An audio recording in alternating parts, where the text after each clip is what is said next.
Good morning everyone. এতিয়া উঠি মেলি ব্ৰাছ মাৰিলোঁ। ব্ৰাছ মাৰি ৰুমটো এতিয়া চাফা কৰিব লাগে। চাফা কৰি আকৌ আজি ৰুটিনো ছেটআপ কৰিব লাগে, মানে কেতিয়া কি চাম সেই সকলোবোৰ লিখি উলিয়াই মেলি আজিৰ পৰা আকৌ আৰম্ভ কৰিব লাগিব, ৰুটিন ফ'ল' কৰিব লাগিব। ভাবিছিলোঁ কি অংকটো বহুতৰ কাৰণে বহুত টান, মোৰ কাৰণে আৰু বহুত টান, বেছি টান। মানে ভাবিছিলোঁ তেতিয়াই এৰি আহিম, ট্ৰেইনতে যি এৰি আহিলোঁ আৰু মানে এতিয়া আকৌ কি হ'ল, অংক নহ'লে একোৱেই নহয়। কিবা এটা কৰিবলৈ হ'লে, চাকৰি পাবলৈ হ'লে অংক জানিবই লাগিব। সেইকাৰণে আজি ভাবিছোঁ অংকৰ পৰা ষ্টাৰ্ট কৰিম। মানে সদায় চেলেঞ্জিং টপিকৰ পৰা ষ্টাৰ্ট কৰিলে মানে ষ্ট্ৰং হৈ থাকে। সেইকাৰণে অংককে পাংগা ল'ম। কি হয় জানো, কোনে কাক কিমান ঠুকুচি মাৰিব পাৰে সেইটো চাম। অংকই জিকিব নে মই জিকিম সেইটো চাম। আৰু ডেইলি ৰুটিন লিখিব লাগিব, শিকিব লাগিব।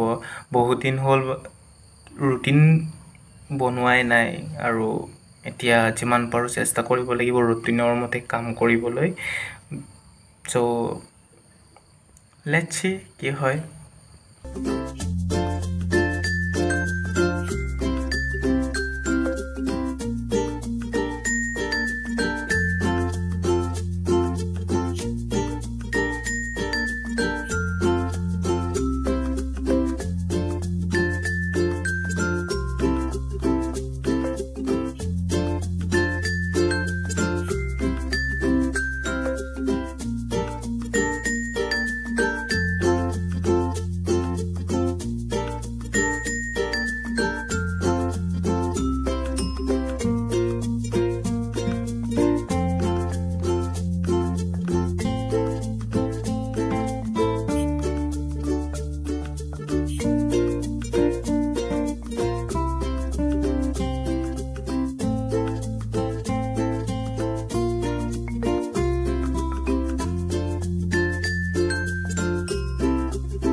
আজি আকৌ শুই উঠি কি হ'ল, ৰ'দটোৱে কিহে পালে বাৰু ইমান ৰুদ্ৰমূৰ্তি ধৰিছে। শুই উঠি মানে ওলাইছোঁ, গোটেই ৰ'দ, এনেকুৱা ৰ'দ মানে ওলাব পৰা নাই, বহুত ৰ'দ হৈছে ৰাতিপুৱাৰ পৰাই। 7টামান বজাততো ৰ'দ ওলাই মেলি পূৰা গৰম, এনেকুৱা গৰম মানে ঘামি গৈছোঁ। আৰু যিমান পাৰোঁ মানে ৰাতিপুৱা সময়টোত মই অংকটোকে চাবলৈ চেষ্টা কৰিলোঁ। মানে ইয়াতে অলপ কমজোৰি উইক পইণ্টটো আছে, সেইকাৰণে চালোঁ অংকটো যিমান পাৰোঁ মানে। আৰু ডাইচৰ অংকৰ পৰা মই আৰম্ভ কৰিলোঁ। ডাইচটোত অলপ কনফিউজন তাতো আছিলে, সেইটো ঠিক কৰি বেলেগ চাব লাগিব। কাৰণ ডাইচটো যদি ঠিক হৈ যায় বাকীবোৰৰ মানে সময় দিব পৰা হ'ব।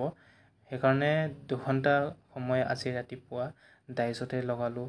ডাইচৰ যিমান যি মানে ফৰ্মুলা আছে বা যিমান শিকিবলগীয়া আছে সকলোবোৰ মানে যিমান পাৰোঁ চালোঁ, আৰু আছে ডাইচৰ কাৰণে। চ' ৰাতিপুৱা যিমান পাৰোঁ আজি সেইটোকে চালোঁ।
আমি সদায় মানে কি হয়, যিমান পাৰোঁ ৰণলৈ যাবলৈ হ'লে মানে অস্ত্ৰবোৰ আগতে চাব লাগিব। ৰণত যদি আমি যদি জিকিব বিচাৰোঁ বা জিকিব মন থাকে, তেতিয়া আমি সদায় মানে অস্ত্ৰটো কেনেকুৱা হৈ আছে, মামৰে ধৰি আছে নেকি, বা কি অস্ত্ৰ লাগিব সেইবোৰ আমি যোগাৰ কৰিবলগীয়া হয়। তেনেকৈ মানে কি হ'ল এডিআৰই এক্সাম বা যিকোনো এক্সামৰ কাৰণে আমি আগতে চিলেবাছটো চাব লাগিব, চিলেবাছত কি আছে সেইবোৰ চাব লাগিব। সেইকাৰণে মই ভাবিলোঁ A4 সাইজৰ পেপাৰত মানে ডিজাইন কৰি মেলি যিমান পাৰোঁ মানে চিলেবাছটো লিখি উলিয়াবলৈ চেষ্টা কৰিছিলোঁ। কাৰণ ৰন আৰু এক্সাম একেই কথা। এক্সামত চিলেবাছৰ প্ৰয়োজন হয়, কি থাকে সেইটো প্ৰয়োজন হয়, আৰু ৰণত কি হয় হাথিয়াৰৰ প্ৰয়োজন হয়, তৰোৱালৰ প্ৰয়োজন হয়। যদি তৰোৱালত মামৰ থাকে, মামৰে ধৰে, তেন্তেতো ৰণত কাটিবলৈ হ'লেতো ৰণত তৰোৱালটো ঠিক হ'ব লাগিব। সেইকাৰণে তৰোৱালত মামৰ ধৰা আছে নেকি সেইটো চালোঁ। সেইকাৰণে ময়ো ভাবিলোঁ কি এক্সাম চিলেবাছত কি আছে কি নাই সেইবোৰ চালোঁ, আৰু যাতে মানে ক'তো যাতে কুটি নাটি থাকি নাযায়। সেইকাৰণে মই যিমান পাৰোঁ চিলেবাছটো লিখি উলিয়ালোঁ। লিখি উলিওৱাৰ পিছত মই ভাবিলোঁ প্ৰথমে সমাজ বিজ্ঞান মানে ৪০ ষ্টাডিজটো চাই লওঁ, ইয়াত কি টপিক সোমাব। সেইকাৰণে সেইবোৰ টপিক মানে যেনেকৈ বায়'ডাইভাৰ্চিটি আছে, জিঅ'গ্ৰাফী, হিষ্ট্ৰী, পলিটি, আৰু যিমান population, religion, district, sub division, culture, art and culture, sculpture যিমান আছে মানে ফেষ্টিভেল, নিউজ পেপাৰ, লেংগুৱেজ, আৰু natural resources, transport, national park, সেই সকলোবোৰ মানে লিখি উলিয়াই A4 সাইজত লিখি উলিয়াই থ'ব লাগিব।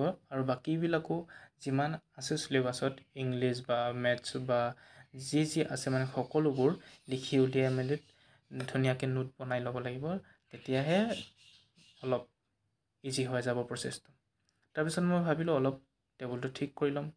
ঠিক কৰি ল'লেহে আকৌ নেক্সটৰ কাৰণে অলপ যা যোগাৰ হ'ব পাৰিম ন। কাৰণ ৰণলৈ সাজু হৈছোঁ ন, ৰণলৈ সাজু হ'লে মাতো চব ঠিক ঠাক কৰি ল'ব লাগিব।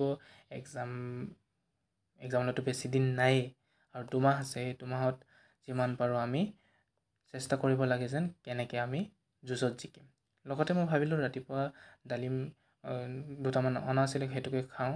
লগতে ৰাতিত বুট, মগু আৰু বাদাম তিয়াই থৈছিলোঁ। কয় বোলে বাদাম খালে বোলে মগজুত মানে পূৰা এই যিটো স্মৃতি শক্তি সেইটো বাঢ়ে। সেইকাৰণে ভাবিলোঁ বাদাম কেইটামান ৰাতিকৈ তিয়ালোঁ আৰু ডালিম গুচাই মেলি ৰাতিপুৱা সময়টোত খালোঁ।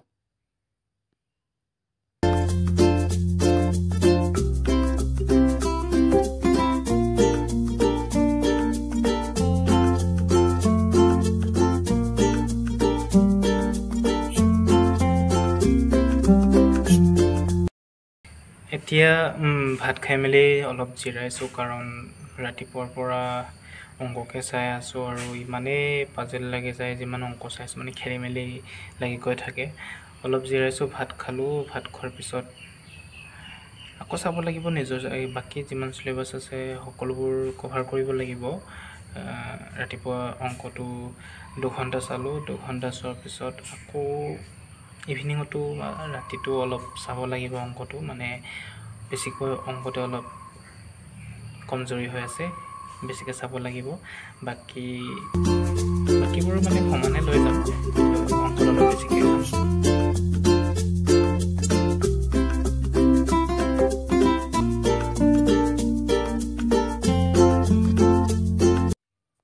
সন্ধিয়া সময়ত অলপ ওলাই গৈছিলোঁ, কাৰণ দিনটোত লেপটপ চোৱা, মোবাইল চোৱাৰ লগতে আকৌ ৰ'দটো যেনেকুৱা গৰম ইমানেই কৈছোঁ ন, তাতে মই আকৌ টকলা হৈ আছোঁ, গোটেই একদম মাথাতে ধৰি যায়।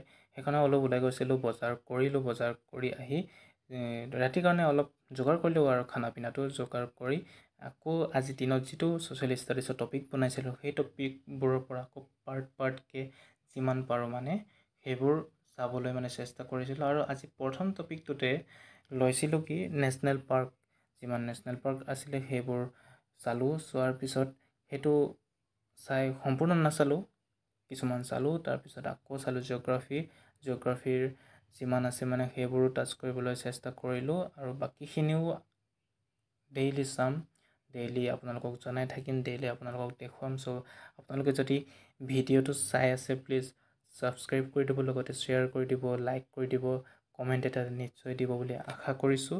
আৰু যিমান পাৰে আপোনালোকে ছাপোৰ্ট কৰি থাকিব, যাতে মোৰ ইউটিউবটো অলপ গ্ৰ'থ হ'ব লাগিব ন। চ' আহি থকা ভিডিঅ'সমূহত আপোনালোকক আকৌ লগ পাই থাকিম। আপোনালোকক কি পঢ়িম বা কি কৰা হ'ব বা কি পঢ়িছোঁ সেইবোৰো আপোনালোককো দেখুৱাম বা আপোনালোকৰ লগতে শ্বেয়াৰ কৰিম। লগতে আপোনালোকে মোক কমেণ্টত জনাব কি পঢ়িব লাগে কি নালাগে। আপোনালোকে ছাপোৰ্ট কৰি থাকিলে ভাল লাগে। চ' আজিৰ এই ভিডিঅ'টো ইমানতে সামৰিছোঁ। আহি থকা ভিডিঅ'সমূহত আপোনালোকক আকৌ লগ পোৱাৰ আশাৰে আজিৰ ভিডিঅ'টো ইয়াতে সমাপ্ত কৰিছোঁ। ধন্যবাদ। জয় আই অসম।